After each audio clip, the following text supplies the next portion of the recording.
Eu saudo a todos com a paz do Senhor Jesus, graça e paz sobre a vida de todos.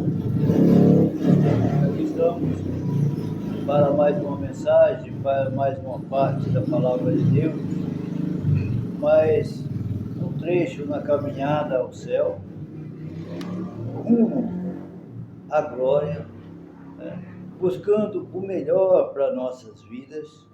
Todos aqueles que entram na Palavra de Deus, todos aqueles que meditam, aqueles que querem, têm um passo a mais próximo de Deus. A cada dia mais perto da glória nós estamos. E nós sabemos que o tempo está próximo. Nós sabemos que as coisas têm acontecido rapidamente e não vamos parar enquanto tivermos fôlego, porque Deus deixou a palavra para nós meditarmos. Assim eu faço para você, e você que ouve, passa para outro, envia para outra pessoa, porque a palavra dura é aquela que machuca. E eu procuro pregar realmente aquilo que Deus põe no meu coração. E a palavra de Deus não é para cobrir pecado de ninguém, é para corrigir pecados. Amém? Vamos orar? Você que tem a palavra de Deus, procura no Evangelho, segunda epístola de João, segunda epístola de João, no versículo 4 em diante. Enquanto você acha, vou fazer uma oração. Pai, em nome de Jesus, eu te louvo, Senhor, e te dou graças, te exalto, te glorifico por estas vidas que neste momento está ouvindo, se prepara para ouvir esta palavra, se prepara para receber a tua bênção, Senhor. Pai, usa-me, Senhor, conforme a tua vontade, conforme o teu querer. Dá-me, Senhor, sabedoria para ensinar, porque eu quero, Senhor, que este povo aprenda, que esse povo tenha um entendimento e possam se preparar para os futuros dias que estão por vir. Pai, em nome de Jesus, eu te louvo, Senhor, e te dou graça e peço, Senhor, que entra, Senhor, com teu poder e com teu Espírito sobre estas vidas, porque através do teu Espírito, Senhor, nós conseguimos receber o melhor, em nome de Jesus. Amém? Você que tem a palavra de Deus em mãos, está aí, a segunda epístola do apóstolo João, e ele escreve esta epístola a uma senhora, esposa de Gaio, e a terceira epístola ele escreve a Gaio. Então, aqui diz a palavra de Deus no versículo 4 em diante: muito me alegro por achar que alguns dos teus filhos andam na verdade, assim como temos recebido o mandamento do Pai. João já começa dizendo àquela senhora, que ele se alegra muito por saber que alguns dos filhos andam na verdade. Por que se alegra? Porque ele sabe que os pais conseguem ensinar os filhos. Os pais conseguem educar os filhos. Se o seu filho anda na verdade, porque você deu o exemplo a ele da verdade. Então, aquele que anda na verdade é porque aprendeu a andar na verdade. Porque aquele que não anda na verdade porque nunca teve a verdade diante dele. Nunca ninguém apresentou a verdade. Nunca ninguém mostrou para ele o que é justo e o que é justiça. Aí, versículo 5. E agora, Senhora, rogo-te, não como escrevendo-te um novo mandamento, mas aquele mesmo que desde o princípio tivemos, que nos amamos uns aos outros. O apóstolo estava escrevendo essa carta à mulher, mas eu disse a ela: eu escrevo esse mandamento não como se eu estivesse escrevendo um novo mandamento, mas é o mesmo mandamento que Jesus nos ensinou: amarmos uns aos outros. Apesar que todo mandamento, apesar que toda a palavra de Deus se reflete nesse versículo, amando uns aos outros, amamos-nos uns aos outros. Né? O amor de Deus significa isso, amar um ao outro.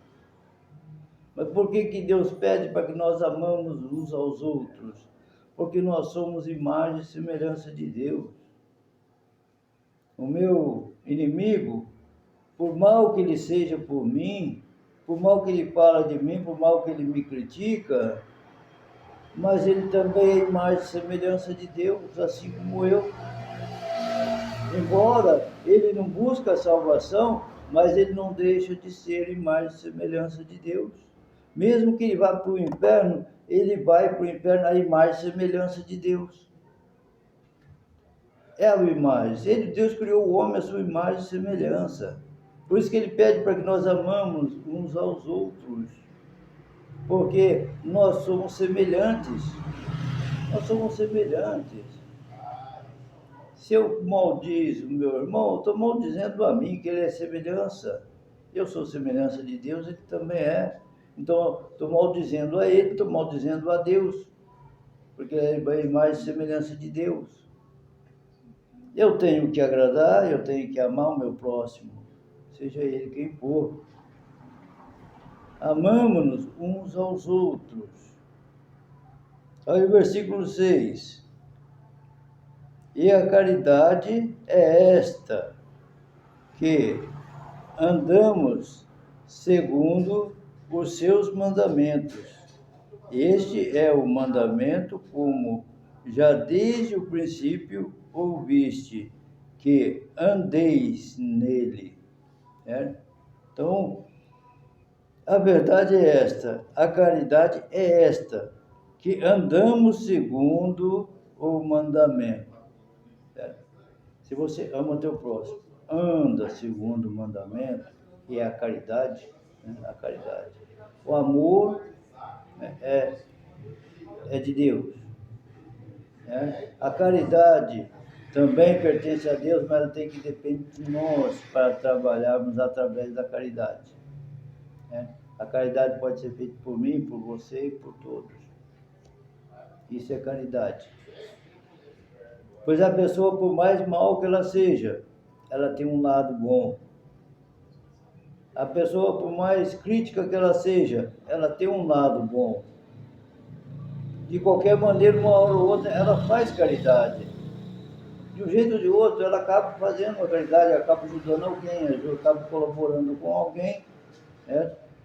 A pessoa pode ser o que ela for. Não importa a religião, não importa nada. Ela acaba, a qualquer momento, fazendo caridade. Até os maçons, que não tem nada a ver com o Evangelho, eles fazem caridade. Certo? Então, é assim a palavra de Deus. Você vai ver os espíritas, eles fazem caridade. Então, os católicos fazem caridade. Então, os evangélicos fazem caridade. O povo faz caridade por quê? São imagem e semelhança de Deus. Você querendo ou não querendo, você tem um lado carinhoso. Você tem um lado bom. Por mais arrogante que seja, tem um lado bom. Tem o carinho no coração. Por muitas vezes a arrogância não deixa expressar o amor que tem dentro de si. Mas tem. Tenho certeza que tem. Porque é imagem e semelhança de Deus. Deus é justiça, mas Ele é amor. Deus é amor. Na realidade, Ele é amor, mas também é justo. No meio do amor, também tem que haver justiça. Tem que haver. Por isso nós somos assim. Nós declaramos nosso amor, mas fazemos justiça, porque temos que ser justos também. Ser justo. Porque o amor sem a justiça, ele fica muito banal. O amor sem a justiça, ele acaba sendo uma coisa corriqueira. E o amor, ele tem que ser fiel. Ele tem que ser fiel. Mas para ser fiel tem que ter justiça. As coisas têm que ser perfeitas, tem que ser certo, tem que ter um acordo.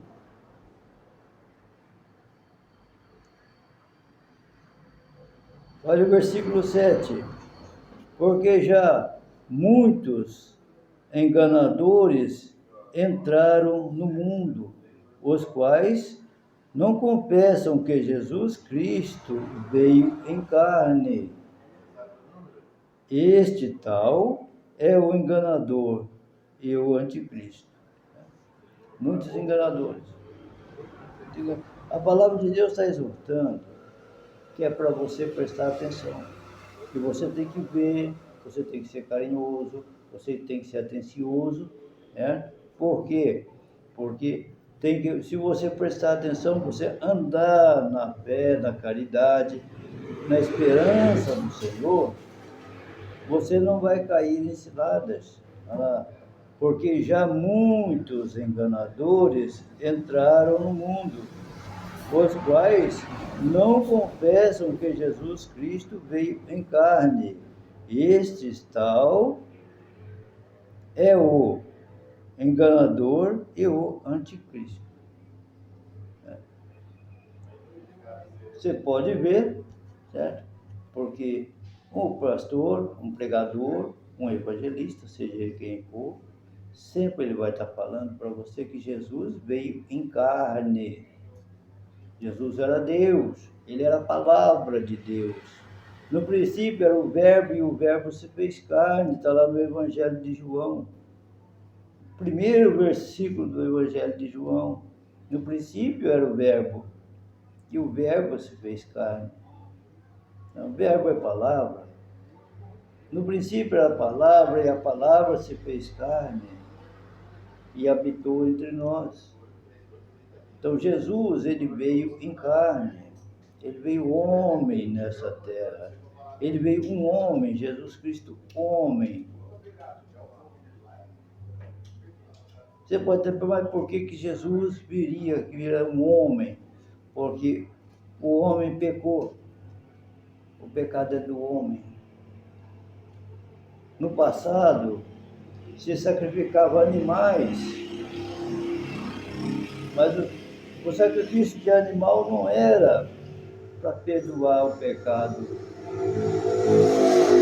era para adiar o pecado. Pelo sacrifício, Deus não lançava o pecado no mar do esquecimento. Ele somente deixava, guardava, afastava o pecado de lado, mas o pecado continuava. Então, o sacrifício era para adiar o pecado, certo? Então, para você aliviar um pouco daquele fardo do pecado que ela carregava. E Jesus, para tirar esse fardo de sobre o homem, ele veio em carne, ele se fez homem. Ele se fez homem. E habitou no meio de nós para quê? Para morrer no nosso lugar, porque o homem estava tão fadigado no pecado, e sacrifício, mas o pecado era só adiado, não era perdoado. E o que acontecia? O homem estava num ponto que não tinha mais condições. Deus não achava mais solução para o homem. O qual Jesus comprou a dor e se fez carne. Porque um homem para libertar outro homem. Você pode ver, né? Deus usou Moisés para libertar o povo. Usou Noé para libertar um povo. Enfim, usou Abraão, usou Jacó. Deus veio usando os homens para libertar o homem. Deus usando os homens para levar o outro homem ao arrependimento. Mas Jesus, chegou uma época que Deus olhou para a terra e não achou mais nenhum homem digno de ocupar esse lugar, porque a terra já tinha virado pecado. Eu não encontrava mais um homem digno. Não tinha mais. O que aconteceu? Jesus se fez homem para pagar esse preço. Ele foi o Cordeiro de Deus. Aquele Cordeiro que Deus sacrificou lá no Éden para alimentar Adão, para vestir Adão e para aliviar o pecado de Adão. Primeiro sacrifício. Então, aquele Cordeiro que Deus matou lá no Éden, fez o sacrifício para Adão, ensinou Adão a se fazer o sacrifício e comer a carne do sacrifício. Deus ensinou Adão lá no Éden. Já era o próprio Jesus Cristo. Já está aquele animalzinho já estava simbolizando Jesus, porque Jesus, ele é o Cordeiro Santo que nos trouxe a paz. Então, ele veio para ser sacrificado pelos nossos pecados. Deu para entender? Então, agora você vê, se você está numa congregação, ou seja onde você estiver, congregação ou na internet ouvindo mensagem, se o pastor que você está ouvindo, você nunca ouve ele confessar que Jesus veio em carne, nas mensagens dele não prova nada que Jesus veio e morreu por nós. Olha, a Bíblia diz que o mal não confessa que Jesus veio em carne. Certo? Aqui, ó. Porque já muitos enganadores entraram no mundo. Enganadores. Os quais não confessam que Jesus Cristo veio em carne. Certo? Esse tal é o enganador e o anticristo. Certo? Então eles não trabalham para Deus. Trabalham para o anticristo. Olhai, versículo 8. Olhai por vós mesmos, para que não percamos o que temos ganhado. Antes, recebemos o inteiro galardão, o interior galardão. Olhar por vós mesmos, para que não percamos o que temos ganhado. Antes recebemos o inteiro galardão. Certo? Então nós já recebemos o inteiro galardão. Você confessa que Jesus veio em carne, você já recebeu o inteiro galardão. Qual o inteiro galardão? É o sacrifício de Jesus. Jesus morreu no seu lugar. Ele veio para garantir salvação para você. Basta você confessar Jesus. Confessa que ele veio em carne. Afirma. Conta para todos os teus amigos. Jesus, ele veio em carne.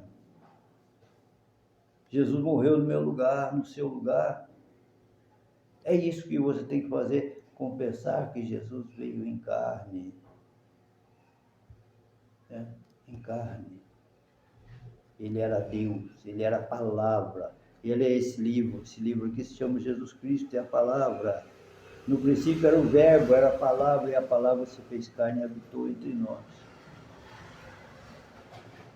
Esse livro fechado é Jesus presente, e a Bíblia fechada é Jesus presente, ela aberta é Jesus falando contigo. Medita nessas coisas. Observa o que você ouve, o que você vê.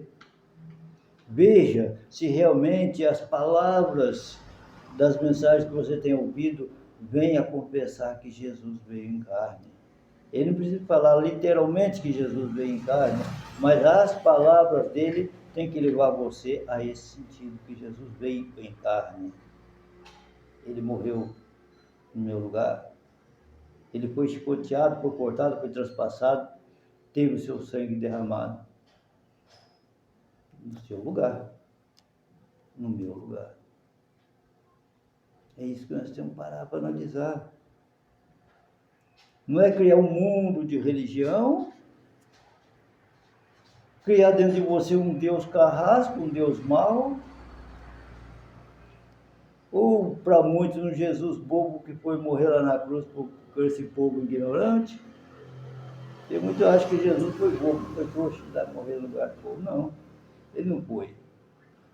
Ele não foi por aqueles que criticam, ele foi por você que ama e acredita que ele veio em carne.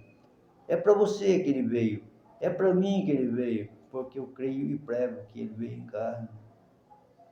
Eu confesso que Jesus veio em carne. Por isso que na hora quando vai batizar alguém, muitos já nem fazem mais isso. Pede para a pessoa dizer, Jesus veio em carne. Porque o demônio não confessa. Se a pessoa não tiver convertida, ela não confessa. Ela não confessa que Jesus veio em carne. A língua dela enrola e ela não consegue falar. Por quê? O anticristo não fala, não confessa que Jesus veio em carne. Que foi ele mesmo que sacrificou Jesus. Foi ele mesmo o autor da chicotada. Foi ele mesmo o autor da lança que atravessou Jesus. No entanto, a palavra diz que quando Jesus foi sepultado, Satanás desceu ao inferno e fez festa. Por quê? Matou o Filho de Deus. E ao terceiro dia, Jesus levantou. Desceu ao inferno. Jesus desceu lá no inferno. E pegou a chave do inferno e da morte. Tomou da mão dele a chave do inferno e da morte. Por quê? Por você. Foi por você. Exatamente por você que está aí ouvindo. Jesus fez tudo isso por você. E nós podemos desprezar um sacrifício desse? Nós podemos desprezar um presente desse? Um galardão desse que nós recebemos? Certo? Não?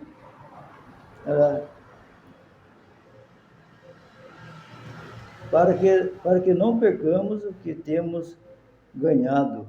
Antes recebemos o inteiro galardão. Esse é o inteiro galardão que Deus nos deu, o seu Filho amado, no nosso lugar. Isso é vitória. É vitória.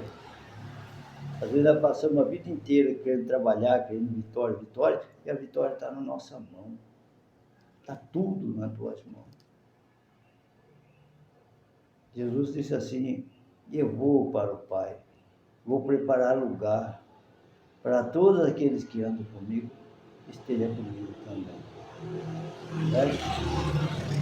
Se você confessa Jesus aqui, ele prepara o seu lugar. Está preparando, porque você está confessando que ele veio em carne. Está confessando o poder do sangue dele. Satanás, se você falar do sangue de Jesus perto de Satanás, ele berra, ele cai por terra, ele urra, porque o sangue de Jesus queima. E o sangue de Jesus queima, ele não suporta. Basta você dizer que o sangue de Jesus, ele cai por terra. Qualquer demônio cai. Então cuida da tua vida no altar do Senhor e deixa os falsos profetas, observa os pregadores. Eu tenho falado muito nas minhas mensagens, e se você for ouvir as minhas mensagens, que talvez você tenha acesso, se você não tiver no YouTube, procura, porque a palavra de Deus, ela é justa e fiel. E eu tenho tentado passar o melhor para cada um. Para cada um. Eu não passo a mão na cabeça de homem nenhum e nem de pastor nenhum. Certo? Todos nós erramos, eu também tenho minhas falhas. Mas quando eu falho, Deus me corrige e eu dobro o joelho. Senhor, tenha misericórdia de mim. Realmente eu estou errado. Mas duros são aqueles que estão errados e não admitem. E continua errando e ensinando errado. Dando passos errados e levando, muitas vezes, a multidão com ele pisando errado. Aonde um cair, cai todos. Porque Deus é justiça. Deus é justiça. Aprendeu errado, viveu errado, então foi inútil. Começa a analisar mais as coisas.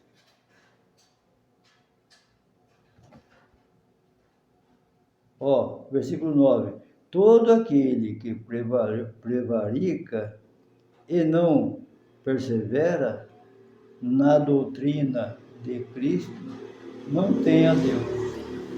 Todo aquele que prevarica, certo? E não persevera na doutrina de Cristo não tem Deus.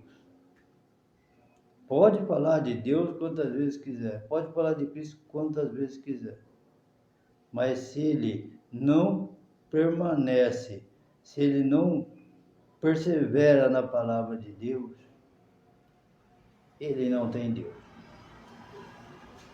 Ele não tem Deus. Tem cidadão que vai dizer, eu sou crente. Você fica uma hora conversando com ele, a palavra de Deus não está na boca, não está dele. Não está.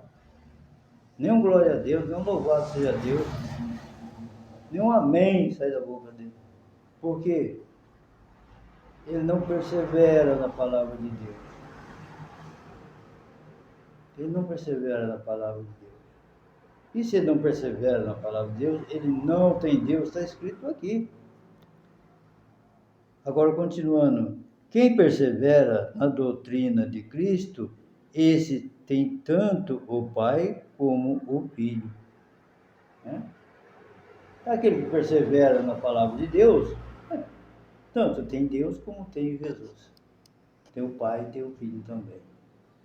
Os dois do lado dele. Está muito bem acompanhado. Muito bem acompanhado. Então, isso é um galardão. Ter Pai e Filho, Deus do seu lado, e o Espírito também. Já é 3. Está o Pai, o Filho e o Espírito contigo. O que é mais ainda? A bênção está contigo. É isso que nós temos que parar e pensar, e analisar e falar, Senhor, tenha misericórdia de mim, eu sou um verme pecador realmente.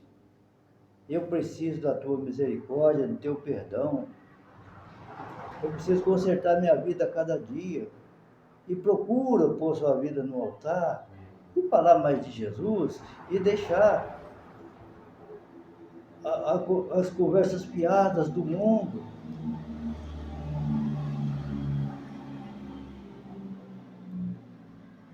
Olha o versículo 11. Porque quem o saudar tem parte nas suas... versículo 10. Vamos voltar ao versículo 10. Se alguém vem ter convosco e não traz essas doutrinas, não o recebais em sua casa, nem tampouco o saudeis. Se você chegar conversando com um cidadão, ele não tiver essas doutrinas aqui, não falar, a palavra dele não levar que Jesus vem em carne, não confessar que Jesus é o Senhor, está aqui, ó.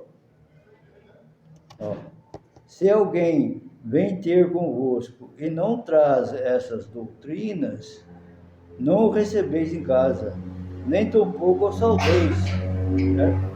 Se a pessoa não traz essas palavras, a palavra de Deus, não tem a coisa certa para você, não vem com as coisas preparadas, por isso que é bom você ter a Bíblia e ler.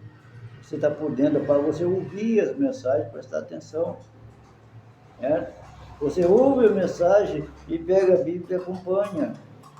A Bíblia, para o crente, não é para ele só carregar debaixo do braço, não. Nem peito, ele não é para mostrar um crachá de crente, não. Eu sou crente, aqui a Bíblia, não. Não é isso, não. Para você provar que você é um pedreiro, você anda com a trena no bolso. Todo mundo vai ver que você é um pedreiro, né? Mas a palavra de Deus não precisa estar na sua mão para dizer que você é crente, não. Não é a Bíblia que mostra que você é crente, não. E tem muitos que andam com ela, está um caco a Bíblia dele. Você abre, as folhas estão novas, grudadas uma na outra. E a Bíblia está velha, mas as folhas dentro nunca foram desfolhadas. Certo? As folhas estão novinhas, está grudadas uma na outra. Então, o que serve a Bíblia? Só por um crachá? É um documento para mostrar que é? Não. Não é isso que você precisa fazer. Você precisa ter o caráter. Nosso documento se chama caráter, conhecimento. Porque o caráter do homem de Deus é diferente do caráter do falso. Porque tem o homem de Deus e tem o falso. O joio e o trigo andam juntos. O joio e o trigo são juntos. Já que é joio e trigo? Já viu o cachinho de trigo?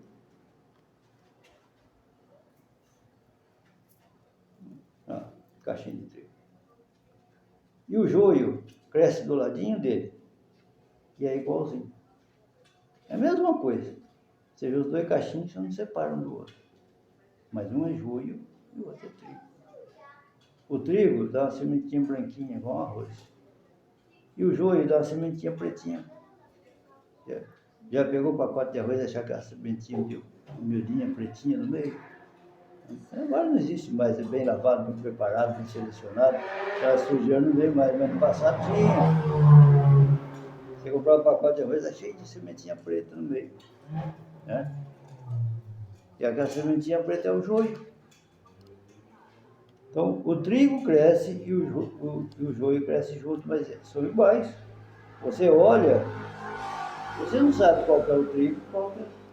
Você vai ver a hora que você vê um fruto dele. Então, por isso você tem que prestar atenção na hora que você está ouvindo, que você está conversando, porque a conversa, o trigo, é uma coisa, te mostra um lado bom, o joio não. Mas os dois crescem juntos. Então, isso é que você tem que discernir, o joio e o trigo. Mas você não pode desfazer do joio. O próprio Senhor diz, o Senhor da Seara diz, foi plantado lá um joio no meio da lavoura dele, os empregados falaram, Senhor, quer que nós arrancamos o joio? Ele falou, não arranca o joio não. E quando vocês arrancar o joio, pode mexer com a raiz do trigo e vai estragar muito o trigo. No dia da colheita, aí nós arrancamos o joio, lançamos no fogo e guardamos o trigo. Quer dizer que o joio e o trigo tem que crescer juntos. Mas você tem que ver com quem você está lidando. Ver se a pessoa confessa que Jesus veio em carne, que Jesus derramou sangue por você, que você é lavado pelo sangue do Cordeiro. Se a pessoa confessa essas coisas, ela é de Deus. Se não confessa, não é de Deus. Olha lá, versículo 11. Porque quem sauda tem parte nas suas más obras. Se você vê que o cidadão não é de Deus, conversa com ele, sim, pode conversar com ele. Mas não sauda não. Não sauda não. Se você sauda ele, você está tendo parte nas más obras dele. Tendo parte das más obras dele. Então, é teu irmão na fé, você conhece o teu irmão na fé, é bom você saudar o teu irmão na fé. Muitos a paz do Senhor, outra paz seja convosco. Enfim, outro diz graça e paz. a graça, outros a paz. Enfim, você está saudando o teu irmão. É saudar o teu irmão. Mas, se for o tal, não sauda não. Não sauda não. Né? Quando coisa, toca no bom dia. Bom dia, tudo bem? Como é que vai? Pronto, deixa pra lá. Né? Porque não tenha parte com isso. E a Bíblia diz que se você ficar saudando ele, você tem parte com ele. Porque qualquer momento ele te engana, qualquer momento ele te enrola. Que o trabalho dele é esse, enganar, enrolar as pessoas. Ao versículo 12. Tendo muito que escrever-vos, não quis fazê-lo com papel e tinta, mas espero ir ter convosco e falar de boca a boca, para que o nosso gozo seja cumprido. Certo? Então, João estava escrevendo e ele disse, olha, foram poucas palavras aqui, não vou escrever muito porque eu quero estar presente, quero fazer uma visita, estar na sua casa para sentarmos e conversarmos de frente a frente, né? Saudando-te os filhos de tua irmã eleita. Amém. Aqui já falou para Gaia. Né? Saudando os filhos de tua irmã eleito. Amém. Irmã na fé. Então, saudando os filhos da tua irmã eleita. Então, isso é o porquê de Deus. Porquê de Deus. Nós não achamos coisa nenhuma na Bíblia que faz a Deus um monstro, que faz a palavra de Deus algo difícil de se viver. Nunca encontrei nada na Bíblia que atrapalhe a situação do homem. Tudo que a Bíblia mostra, ela mostra bênção, mostra paz, mostra alegria. É o próprio homem que busca as tranqueiras para a vida dele. Ele imagina uma coisa, aquilo é aquilo. Ele começa a viver uma coisa que da mente dele. A maioria é isso. Se a pessoa gera alguma coisa da mente, acabou e acaba perecendo naquilo. Ele até morre por causa de uma coisa que é mentira dele mesmo. Mentiu para ele mesmo, acreditou e acaba morrendo por causa daquilo. Então, isso são coisas banais. Se você serve a Deus, tem algo para você, ou algo que você veio no teu coração, algo que, não sei, coloca nas mãos de Deus, Senhor. Estenda as tuas mãos, Pai, cuida disso para mim. Se eu estiver errado, me corrija. Se eu estiver certo, Senhor, opera. Faça aquilo que tu achar que é bom. Aquilo que tu achar que é perfeito, a tua vontade, Senhor. Não deixa, não deixa a tentação vir sobre mim. Não me deixa cair em tentação, como diz o Pai Nosso. Não me deixa cair em tentação, livra-me do mal, em nome de Jesus. Amém? Então, isso é a palavra de Deus. Eu quero que você aprenda cada dia mais. Tá? Procura minhas mensagens, sempre eu procuro fazer um tipo de mensagem que para ensinar. Eu gosto de ensinar. Né? E se tiver alguém que venha debater com você a esse respeito, peça para que mostre na Bíblia o contrário, tá? Mostre, você vai pegar a Bíblia e mostrar o contrário, daí você presta atenção, porque a Bíblia tem dois sentidos. Ela é uma espada de dois gumes. Ela te leva para o céu e te leva para o inferno. Depende do jeito que você interpreta ela. Tá bom? A graça e a paz do Senhor. Amém? Boa noite.